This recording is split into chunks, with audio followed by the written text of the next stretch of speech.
நாம எல்லாருமே நம்ம வாழ்க்கையில ஒரு கட்டத்துல யோசிச்சிருப்போம். நாம எதுக்கு இருக்கோம், நம்ம வாழ்க்கை எங்க போகுதுன்னு, இல்லையா? இந்த மாதிரி ஒரு சாதாரண குழப்பத்துல இருந்து தான் ஒரு பெரிய கேள்வி பிறக்குது. ஆனா பாருங்க, அந்த ஒரு கேள்வி ஒரு மொத்த சமூகத்தோட தலைவிதியே மாத்தி எழுதக்கூடிய சக்தி வாய்ந்தது. சரி, வாங்க. இந்த ஒரு கேள்வியில இருந்து தான் நம்ம இன்னைக்கு பேச போற விஷயமே ஆரம்பிக்குது. பாருங்க, எது உண்மைன்னு தெரியாதது தப்பா இல்ல பிறந்ததே தப்பா? இந்த கேள்விக்கு ஒரு சமூகம் என்ன பதில் சொல்லுதுங்கிறத பொறுத்து தான் அது போக போற பாதையே ரெண்டா பிரியுது. அதான், இந்த ஒரு கேள்விதான் ஒரு பெரிய பிரிவினைக்கு காரணம். ஒரு பாதை சொல்லுது, பெரியவங்க சொன்னத நம்ம முன்னோர்கள் செஞ்சத அப்படியே பின்பற்றுவோம், அதுதான் சரி, இது மரபு பாதை. இன்னொரு பாதை சொல்லுது, ஏன் எதுக்குன்னு கேள்வி கேளு, அறிவுக்கு பொருந்துனா மட்டும் ஏத்துக்கோ, இது பகுத்தறிவு பாதை. இந்த ரெண்டு பாதைகளும் நம்ம நாட்டோட எதிர்காலத்தை எப்படி வேற வேற மாதிரி உருவாக்குதுன்னு தான் நாம இப்ப பார்க்க போறோம். சரி, முதல்ல நாம இந்த மரபு கட்டுப்பாடுன்னு சொல்ற முதல் பாதையில கொஞ்சம் பயணம் செஞ்சு பார்ப்போம். இந்த பாதையில போனா சமூகம் எப்படி இருக்கும்? இங்க எல்லாமே ஏற்கனவே தீர்மானிக்கப்பட்டது. யாரு மேல யாரு கீழங்கிற படிநிலைகள், ஒரே மாதிரியான கலாச்சாரம், இதெல்லாம் தான் சமூகத்தை வழிநடத்தும். இந்த பாதையோட இதயமே ஒரு பெரிய தத்துவ மோதல் தான். ஒரு பக்கம் சனாதனம், அது என்ன சொல்லுது? பாரம்பரியம், ஆன்மீகம், தர்மம் இதெல்லாம் மாற்ற முடியாத உண்மைகள், இதை நீங்க கேள்வி கேட்கக்கூடாது, அப்படியே ஏத்துக்கணும்னு சொல்லுது. ஆனா இன்னொரு பக்கம் பகுத்தறிவு இருக்கு. அது சொல்லுது, எல்லாத்தையும் கேள்வி கேளு, அறிவியல் ரீதியா நிரூபி, சமூக நீதிக்கு சரியா வருதான்னு பாருன்னு சொல்லுது. இது ரெண்டுக்கும் இருக்கிற முரண்பாடு தான் இங்க முக்கியம். சரி, இந்த மரபு பாதையில போனா என்ன மாதிரியான விளைவுகள் ஏற்படும்? முதல்ல மொழி. இந்திக்கு முக்கியத்துவம் கொடுக்கறதால மைத்திலி, போஜ்பூரி மாதிரி பல பிராந்திய மொழிகள் மெல்ல மெல்ல அழிஞ்சு போகுது. அடுத்து கல்வி. இங்க கல்விங்கிறது பரம்பரை தொழில அடுத்த தலைமுறைக்கும் கொண்டு போற ஒரு கருவியா பார்க்கப்படுது. குலக்கல்வின்னு சொல்றாங்களே, அந்த மாதிரி. இதனால ஒரு வறுமை சுழற்சி உருவாகுது. உள்ளூர்ல வேலை இல்லாததால மக்கள் பொழப்புக்காக பெருமளவுல இடம்பெயர வேண்டிய கட்டாயம் ஏற்படுது. இந்த வித்தியாசம் பழைய விஷயங்கள்ல மட்டும் இல்ல, ஏஐ மாதிரி நவீன தொழில்நுட்பத்தை பயன்படுத்துறதுல கூட தெரியுது. நீங்களே பாருங்க, தமிழ்நாடு ஏஐய தொழில், விவசாய வளர்ச்சின்னு உற்பத்திக்கு உதவுற மாதிரி பயன்படுத்துது. ஆனா உத்தரப்பிரதேசம், பீகார் மாதிரியான மாநிலங்கள்ல ஏஐய எதுக்கு அதிகம் பயன்படுத்துறாங்க? மக்களை கண்காணிக்க, நிர்வாகத்தை இறுக்கமாக்க, தேர்தல் வேலைகளுக்கு. ஆக ஒரு கருவியோட பயன்பாடே சித்தாந்தத்தை பொறுத்து எப்படி மாறுது பாத்தீங்களா? சரி, இப்போ முதல் பாதையிலிருந்து விலகி ரெண்டாவது பாதைக்கு வருவோம். பகுத்தறிவும் வளர்ச்சியும் தான் இந்த பாதையோட அடையாளம். எல்லாத்தையும் கேள்வி கேட்கணும், மனித வளர்ச்சிக்கு முன்னுரிமை கொடுக்கணுங்கிற அடித்தளத்துல கட்டப்பட்டது இது. தமிழ்நாடே இந்த வளர்ச்சி பாதைய ஒரே நாள்ல அடையல. இதுக்கு பின்னாடி 100 வருஷம் சமூக சீர்திருத்த வரலாறு இருக்கு.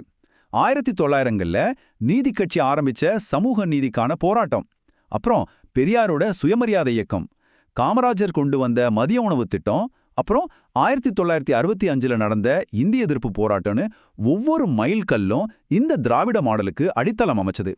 இது எல்லாமே தற்செயலா நடந்ததில்ல, திட்டமிட்டு உருவாக்கப்பட்டது.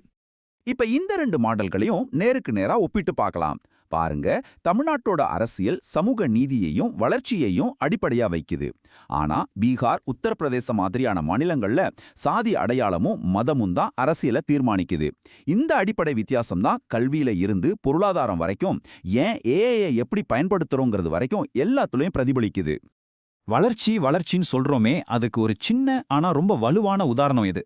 5.86 கோடி யூனிட். இது என்ன தெரியுமா? தமிழ்நாட்டுல ஒரே நாள்ல உற்பத்தி செய்யப்பட்ட சோலார் மின்சாரம். இது ஒரு சாதனை. இதுதான் வளர்ச்சி சார்ந்த பொருளாதாரத்தோட நேரடி பலன். சரி, இந்த ரெண்டு பாதைகளும் தனித்தனியா எப்படி இருக்குன்னு பார்த்தோம். ஆனா இந்த ரெண்டும் தேசிய அரசியல்ங்கிற ஒரே களத்துல சந்திக்கும் போது என்ன நடக்கும்? அங்கதான் அசல் ஆட்டமே ஆரம்பிக்குது. சமீபத்துல பாராளுமன்றத்துல நடந்த ஒரு விஷயம் இந்த மோதலை அப்பட்டமா வெளிக்கொண்டு வந்தது. அதுதான் 131வது அரசியலமைப்பு திருத்த மசோதா. இந்த மசோதாவோட நோக்கம் என்னன்னா, கல்வி மாதிரி மாநிலத்துக்கும் மத்திய அரசுக்கும் பொதுவா இருக்கிற விஷயங்களை முழுசா மத்திய அரசோட கட்டுப்பாட்டுக்கு கொண்டு வர்றது. இது மாநிலங்களோட உரிமையை பறிக்கிற ஒரு முயற்சிதான்னு பலரும் பார்த்தாங்க. ஒரு சாதாரண சட்டத்தை நிறைவேற்ற மாதிரி இதை நிறைவேற்ற முடியாது.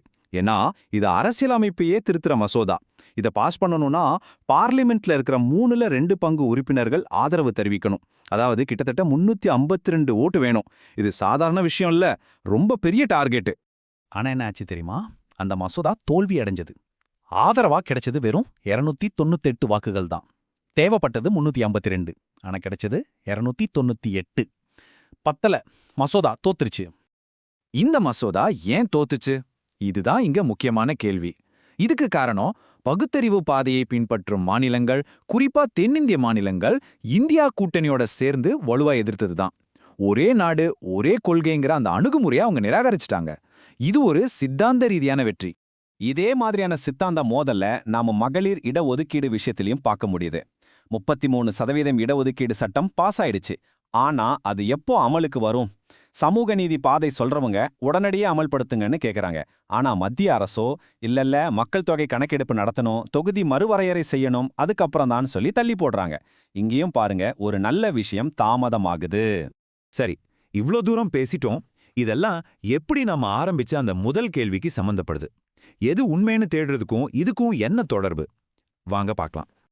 இந்த 2 பாதைகளுக்கும் இருக்கிற ஆணிவேரான வித்தியாசம் அது கல்விய பார்க்குற விதத்துல தான் இருக்கு. முதல் பாதைக்கு கல்விங்கிறது ஒரு வேலைக்கு போறதுக்கான ஒரு கருவி. ஏற்கனவே ஒரு கட்டமைப்பு இருக்கு, அதுல உங்களை பொருத்திக்கிறதுக்கு கல்வி உதவும், அவ்வளவுதான்.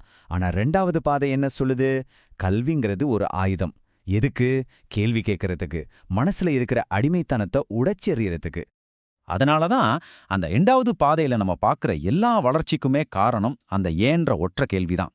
அடுக்கடுக்கான அதிகாரங்களையும் காலங்காலமா வர்ற மரபுகளையும் ஏன் இது இப்படி இருக்குன்னு கேட்ட அந்த துணிச்சல் தான் முன்னேற்றத்துக்கான இன்ஜின் மாதிரி செயல்பட்டிருக்கு. அப்போ கடைசியா நாம யோசிக்க வேண்டிய விஷயம் இதுதான். இந்த 2 பாதைகள்ல நம்ம எந்த பாதையை தேர்ந்தெடுக்க போறோங்கிறது ஒரு பக்கம் இருக்கட்டும், ஆனா இந்த சமூகத்தை இன்னும் சிறந்ததா மாத்தணும்னா நாம எல்லாரும் நம்மள நாம கேட்டுக்க வேண்டிய, இந்த சமுதாயத்தை கேட்டுக்க வேண்டிய அந்த முக்கியமான கேள்வி எதுவா இருக்கும்னு நீங்க நினைக்கிறீங்க?